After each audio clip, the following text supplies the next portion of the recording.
Thank you. Glad Thanks glad we for. finally made this happen. Yeah, you are busy from last few days, so Yeah.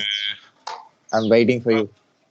I was away from home. I was on the road, so I was in a hotel and I didn't have all my stuff with me. So, Thank you. but Thanks for. Yeah, thanks for accepting my invitation, and thanks for accepting to talk with me. sure. Thanks for asking. So I thought to introduce you to my audience. Okay, hang on. I'm trying to get where I can hear you. Uh, I'm I'm a playwright and an author. I currently live in Perry, Georgia. That's about maybe about 120 miles south of Atlanta. I'm originally from Atlanta, born and raised there. Lived there most of my life, and I'm currently working as a computer consultant, working for the state of Georgia, and writing and post on my blog. I post on I have a blog that I post on, and um, I published several couple of short story collections and a novel. And a few years ago, I had a play produced in Atlanta. Um, and it's all pretty much the same subject matter, just people that live in and around my hometown of Atlanta. So when you started writing in your life,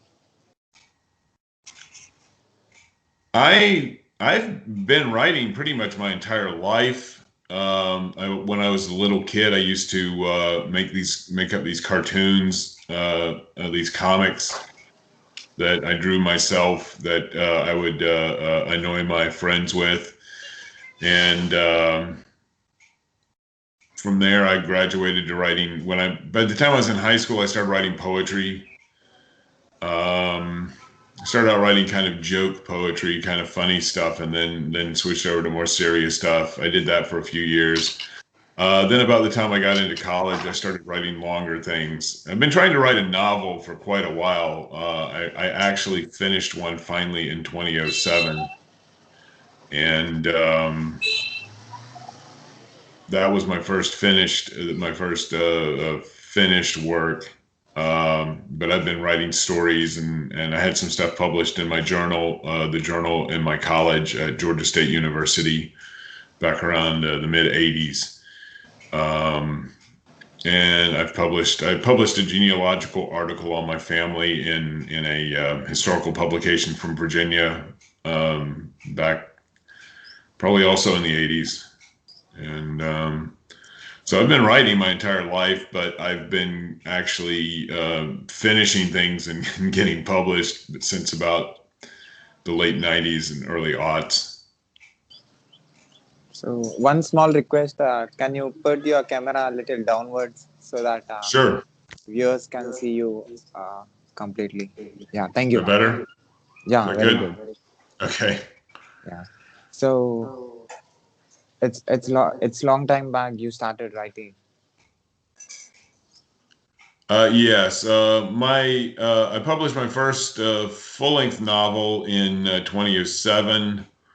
And I wasn't particularly happy with the publisher, so I got the rights to the publication rights back again, and I've been publishing it in little bits and pieces. And then I started working on my Atlanta series of stories and novels, and that's pretty much what I've been doing since probably about 2017. I released a book called Fables of the New South, and it was a collection of stories set in Atlanta. And I've been working on a play called Rebecca 2. It's about a woman who is in a car accident and wakes up in the hospital thinking she's someone else.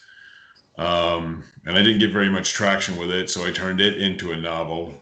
Um, and many of the characters from Fables of the New South originated in Rebecca 2. And then Rebecca 2 sort of spawned another play called Another Mother, and that's what I got published. That's what was performed in Atlanta. I had the world premiere at the Essential Theater Festival in 2017. I was the winner of that contest, and I had my play produced. So the follow-up was produced before the original play, and then I ended up turning that into a novel. And I've just released my most recent collection called Reconstruction, and that's a follow-up to Fables of the New South, and it also includes characters that were in the Fables of the New South and in Rebecca 2. Okay, Reconstruction, Robaco 2, and Atlanta. Right. So these are the series. Pardon? These are the series of books. Yes, the most of my books are set in Atlanta now, and I've got Fables of the New South, Rebecca 2, and Reconstruction. So Reconstruction, what is it about? It is 9 stories, and it involves people who have come to Atlanta, and they're in the process of undergoing transformations, either personal or professional, and dealing with the consequences of the various things life throws at them. There's the first story is called House Band, and it's about how a local reporter helped brother and sister act become a national singing group. There's a story about a young Chinese orphan who's brought to the United States after showing kindness toward a fellow orphan. There's a series of stories featuring a woman named Claire Belmont. She was one of the stars of Fables of the New South, and this continues her story. This is her trying to deal with her difficult mother. And there's throughout there's a story of a man who's become he was born and raised in Atlanta, and he became a multi-billionaire in the tech boom in the late 90s. And he's trying to deal with the consequences of that, and trying to figure out how to be a better person, even though he's filthy rich. And there's a story about a woman who starts a church and becomes a mega church and finds that it's not fulfilling for her, and she needs to figure out what she's going to do with her faith after that. So there's different stories, but they're all interconnected. The characters interact with each other from story to story. So even though the story may be about one particular person, you'll see people from the other stories in there. Is this a fictional story or the real story? They're all fictional. They are all fictional, based on characters I created. Okay. Characters that came from either Rebecca 2 or from Fables of the New South. Okay. So are you good in creating emotions using fictional stories? I'd like to think so. I try. I do try to instill an emotional, reaction with people.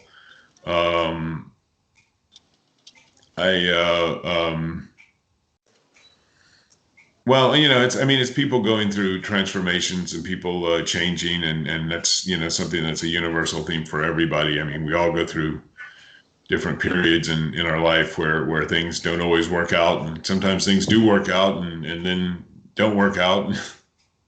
And we have to adapt to that, and that's more or less what Reconstruction is all about: people adapting to the various changes in their lives. So are you good in adapting to any situation that you face? I try to be. I try to be flexible and make sure that I remain open to various things. I usually thrive during chaotic periods. When things are getting when things get really confused and chaotic and stuff's going on, I try to keep a clear head and and stay in the moment and do the best I can with that. I'm not really a multitasker though. I'm someone who has to. I'm one of those guys who has to focus on the task at hand and get it done and then move on. But usually I'm pretty good at responding to unexpected things. So when you are explaining the consequences of the characters that you create, uh, what you want to tell to the audience? Do they learn from the consequences that the characters are facing, or you just want to project what your imagination is, since it is an fictional story? Well, I'm basically just showing people in their in a transitional period, and I certainly hope people take something from that. I mean, I hope that people can learn something from it.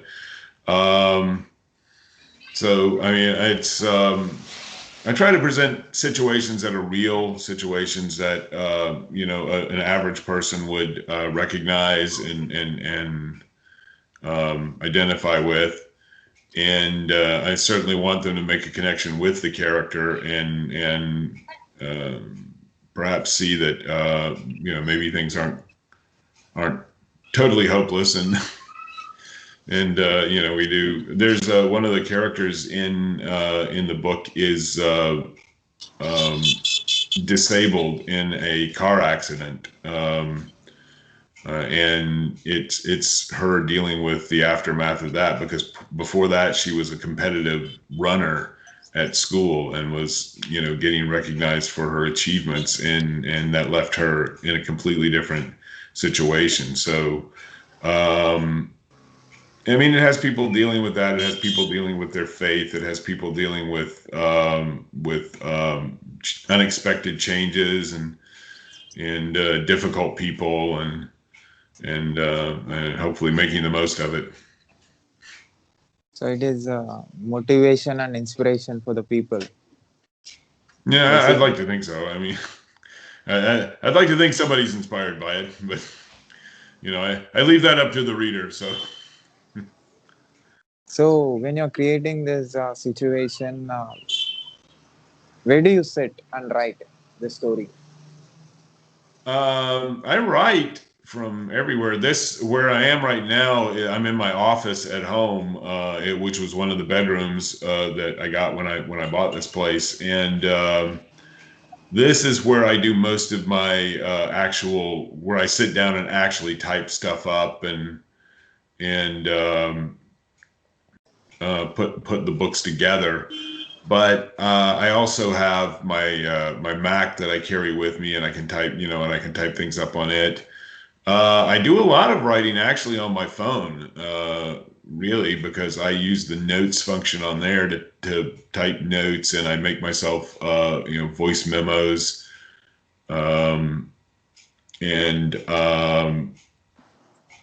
will give myself notes about characters or about plots on that, and then that way, once it's in an electronic format, it's easy to shift it from my phone, the text on my phone, over to Word or to InDesign or one of the programs that I use to set the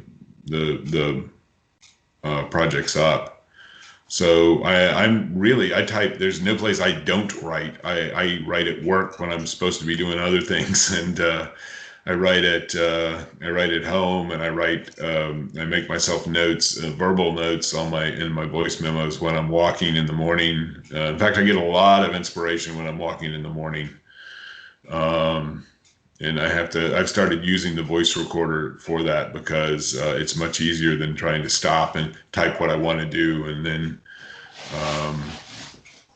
and then keep walking. So Um, The bass of your voice and the intensity in your eyes making me to think that even your words that you express through your books have a lot of intensity and creates a strong impact in the people who read your book. well, I hope so. I hope so. That's. I mean, I hope that I'm having. I'm hoping that people are responding to it and getting something out of it, because it's always nice to know that something you write can be of meaning to someone. So writing or speaking, which one will you choose? Um, I've done both. I actually probably prefer writing more than anything else. When text came along, that was like my favorite way of communicating, text and email. I mean, I have had a lot of experience speaking. Back in the 90s, I was president of the Atlanta Junior Chamber of Commerce. And so I had to speak a lot there. And I have performed a few times. I've taken um, sketch acting classes. I've taken acting classes at Sketchworks, and I've taken classes in improv, and I've done all that at various theaters in Atlanta. Usually when I'm in a play, I like to be behind the scenes, either directing or writing. But I have performed, and in fact, I've performed in some of my stuff before too. I've put on a couple of shows back in 2012, and I acted in both those. I didn't want to, but circumstances dictated I needed to, and and I've acted. In fact, I acted in another a local group on stage. Atlanta did one of my plays a few years ago, and I actually performed a role in it as well. So I'd made a suggestion to the director about how one of the characters should be played. He said, "Well, why don't you play him?" And I said, "Oh, okay, sure." So all the characters in your book are coming from your mind. That's correct. I mean, I take bits and pieces from people I know. I might take a particular quirk from uh,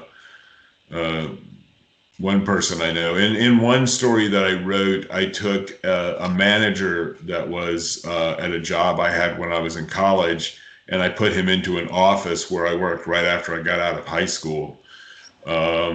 So I mixed and matched there, and the characters may have certain traits, but they don't necessarily look like the people I know, or they may have some certain quirks. A lot of times I'm writing about people that I want to know, that I'd like to know, instead of people that I actually know. I might get a physical description from someone on television. Sometimes sometimes ideas that I come up with start out as ideas that I have for TV shows that I'm watching. I might get an idea for one of the shows, then the show itself gets canceled, and I still have the idea. So I can, but yeah, the characters mostly come off of my head, but I do mix and match traits from people and descriptions, and over time I modify the description as I get a clearer picture in my head of what the person of how the person looks to me and and reacts. So while constructing a sentence, what is your motivation? What is driving you? What is inspiring you? Well, once I get the words in my head, I have to get them on paper. That's my main motivation, and it's different times of the year I'm more motivated than others. I'm more productive in the fall and winter writing, and then in the spring and summer I'm more productive as an editor, editing and putting putting the books together, getting them ready to publish them. I'm much more creative though in the fall and the winter. But it's just the drive to get the words on paper and to get them down in a format that I want, and to say what I want to say, and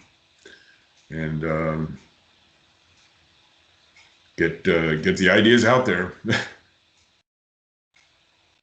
So when you're expressing your feelings and thoughts through using the bullets called words that you have, Right. so have you ever thought that I'm going to face something bad because of the expression and because of the words that I'm using?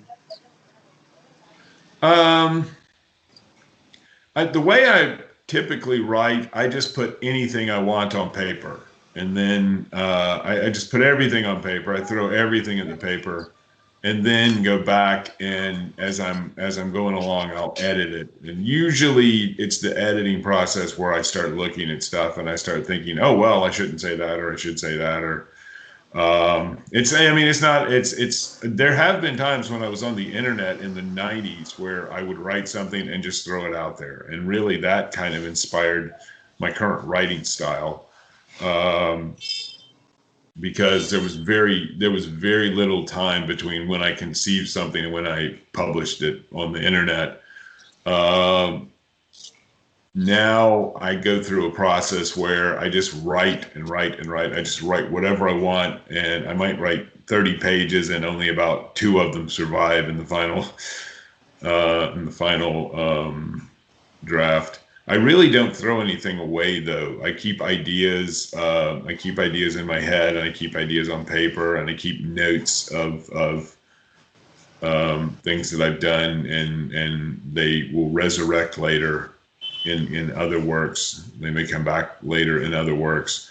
I've got a book that I'm looking at working on in the next probably year or so that I originally started back in the late 90s and early 2000s, and it got shelved back then. And then as I started working on my the book set in Atlanta, I started finding places for the character again, and so that project has started to become has come back to the forefront again, and I'm looking at a way to get that on paper now. So more than 20 years. Yeah, I've carried stories around in my head for decades. Sometimes there was the story that was in the novel that I published in 20 2007. I carried the opening scene for that around in my head since college. Um, and when I finally sat down to start trying to write something, that was the first thing that I wrote down, was that scene that I'd had in my head for all those years. And Yeah, I can keep stuff in my head for a long time, percolating, and then finally get something on paper about it.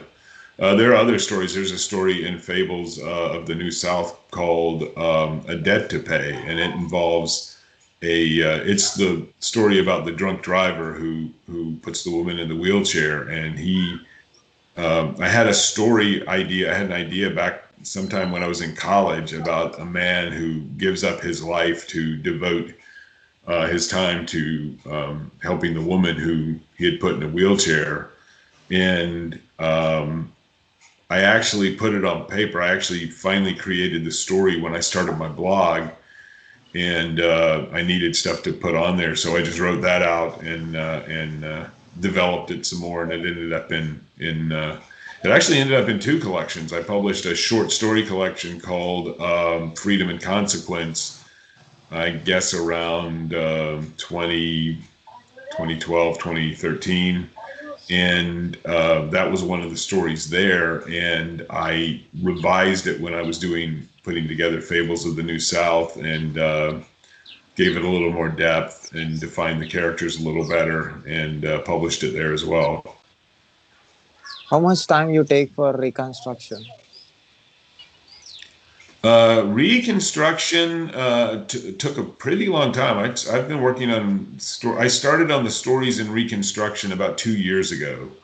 Um, and there was like a group of stories featuring characters from Fables of the New South that I started writing, and I'd work on them, and then I'd shelve them for a while, and then I'd work on them and shelve them for a while. And in the meantime, I put out Rebecca 2, and then went back to Reconstruction again and started working on it. I finished the final stories for it earlier this year. There were a few stories that I wrote out. I think I was originally going to do 8 stories for it, but then I came up with another story. I had a couple other stories that I was able to finish and get it in there. So it actually has 9 stories. So I'm improving on that, because Fables had 8 stories and this one has 9. So the next one's probably going to have maybe 10 or so. So I don't know. I haven't decided yet. It just depends on what I can get done, what I can get on paper. So each series have its own importance, and you're not doing something that you already did, which is completely different that you did. And one series will, if compare with another series, that is not matching with the one. So Well, all of the stories are connected in some way. They have similar characters and similar themes, and the stories in Reconstruction continue the stories of the people that I introduced in Fables of the New South, and then also the novel Rebecca 2. There are characters there that are from Fables of the New South, and also they end up in Reconstruction as well. Some of the characters there end up in Reconstruction as well. So I'm telling bits and pieces of the story in each work. So there may be something that's introduced in Fables that's carried over into Rebecca 2, and then carried over into Reconstruction, and then some of the other stuff is going to be continued into another work. I'm working on a novel now called Worthy, and it's going to incorporate many of the same characters and many of the same themes, and it's going to pull in characters from Fables of the New South, Rebecca 2, Reconstruction, and also my play that I wrote, which features characters from Rebecca 2. So most of my stuff right now, everything I'm writing, I call it the expanded universe of fictional Atlanta, and it's my impressions of my hometown and certain and different characters that I've placed there, and they make up the bulk of what I'm doing right now. so which age group will connect with your construction and with the collection of words that you have? I would say probably late teens to adulthood, to adults. There's nothing in my work that would be necessarily offensive. I mean, there's some minor profanity in my work, but there's nothing that would be too difficult for a younger person, maybe a younger teen. But there are themes that I deal with that older teens and adults would identify with better than a younger teen or someone younger than that. They're certainly not children's books, but I think anyone from maybe mid-teens and up should be able to read these without a problem. So pictures or words, which will affect people? I'm sorry? Pictures or words, which will create impact? I try to do both. I actually am a photographer, and I do all of the graphics on my books. The photo that's on Reconstruction is a picture of downtown Atlanta that I took a couple of years ago, and I've got a number of skyline photos of the city that I use for graphics, and then I also create the graphics on my other works. And so I do photography, and also but of course I'm writing too. So I do pretty much everything with the books. I do the graphics, and I do the words, and of course I do try to paint pictures with the words too. So So you are expressing to the world from long time using your vocal cord, and more than vocal cord, you are using your words, using your books. You are expressing yourself to the world from long time. yes, yes. So how many marks out of 100 will you give to yourself as a communicator? Oh, I don't know.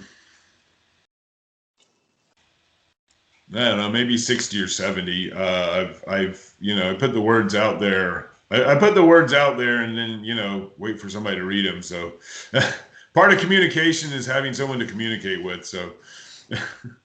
I'm probably better at getting the words out there than I am at getting people to pay attention to them. So I still have to work on that. I'm So not necessarily the best marketer in the world, but I'm working on it. I'm trying to get people to take notice and read the work and all that. So we'll see how that works. so when you be yourself, it looks tough for you to connect with large number of audience to communicate through your book, right?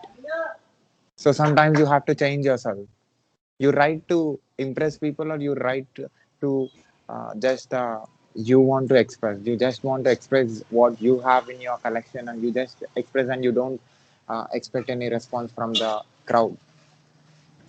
um, yeah, mainly I am writing to express myself and get my words out there, and hopefully somebody will find something of use in it. Um, and I wouldn't, I don't know if anyone's impressed or whatever, but I do try to just get the words out there and get down on paper what I want to say, and let them know what I've got on my mind. And then they can do with that what they want. I have no control over how the reader feels about it. So you're doing this since long time. Yeah, I've been writing. I tried writing when I was in high school. I tried writing a novel when I was in high school, and I don't know where that is now, and that's probably a good thing, because I've gotten a bit better at writing since then. So uh, I'm hopefully hopefully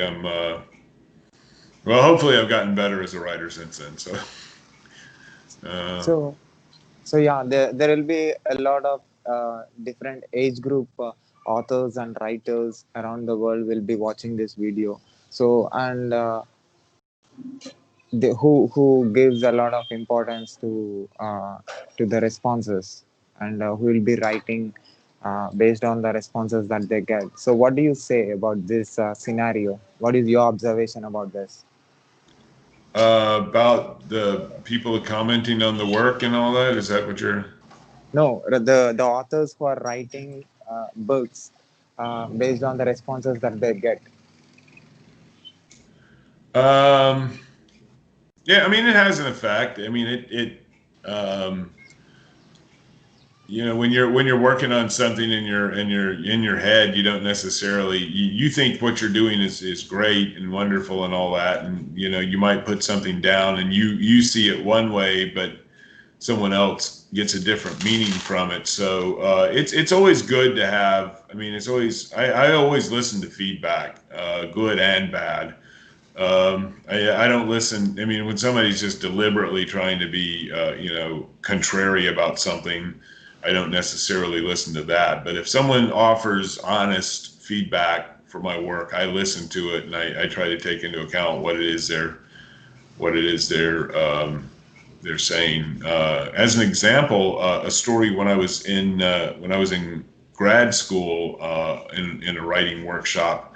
I wrote something that someone took as an anti-abortion piece, and that wasn't what I intended at all. But when I looked at it, I could see how they could construe that from it, but it was something that I didn't even think about at the time. It wasn't something that even really registered with me until someone said something, and they go, "Oh, well, yeah, I guess they could see that, couldn't they?"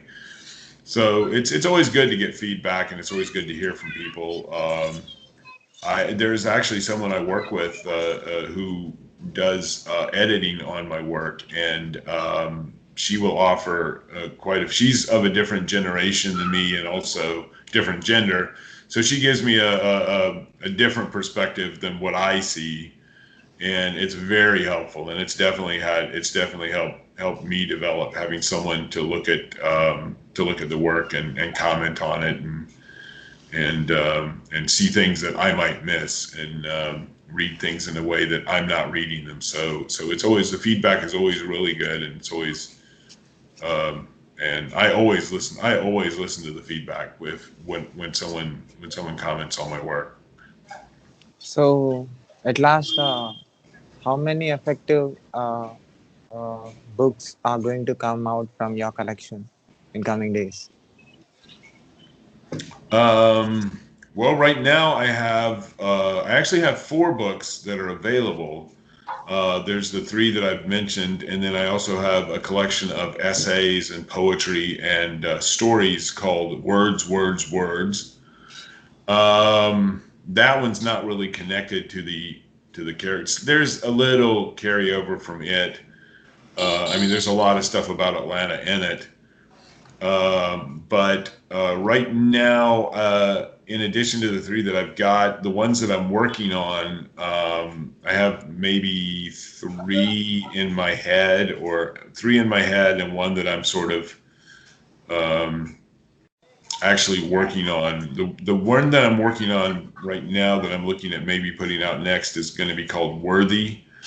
And it deals with characters that have developed through the play and through the 2 story collections and through the novel.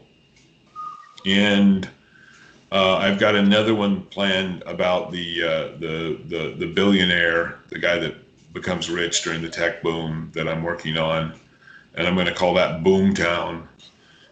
And I have another one I'm working on called Office Politics. All of the everyone who works in everyone who's in a corporation in my books work for a corporation called Bickering Plummet, and this takes place. Office Politics takes place in the corporation, and it's about someone um, who's a long-suffering employee who finally gets her due and gets to move up in the company, and also that's another thing that I'm working on. And these are all sort of peripherally related to the central theme that are in the other books. So it's going to have some characters that carry over. Every time I come out with something new, I introduce a new character or a group of characters, and so the universe continues to expand. So, thank you, Lupo, for giving your valuable time and coming and Thank you for talking having about. me. Yeah. So, can I put this Glad we video? got together. Yeah. Can I put this video on my YouTube channel and on my social accounts and on internet with your permission? You certainly can. I would look forward to it. Send me a link so that I can point some people toward it. Yeah, definitely. Do you have anything to say to the world through my medium? Well, I just like to thank you for having me, I'm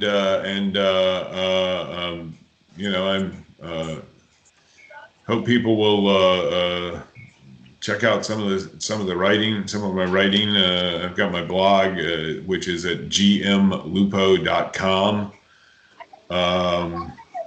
And that's where you can find most of the information on me, my biography and all that. And I have just check me out at Amazon and Barnes and Noble and every other place that you can find me, and um, hope you enjoy it. If you do check me out, I hope you enjoy it. Hope Yeah, you enjoy the work.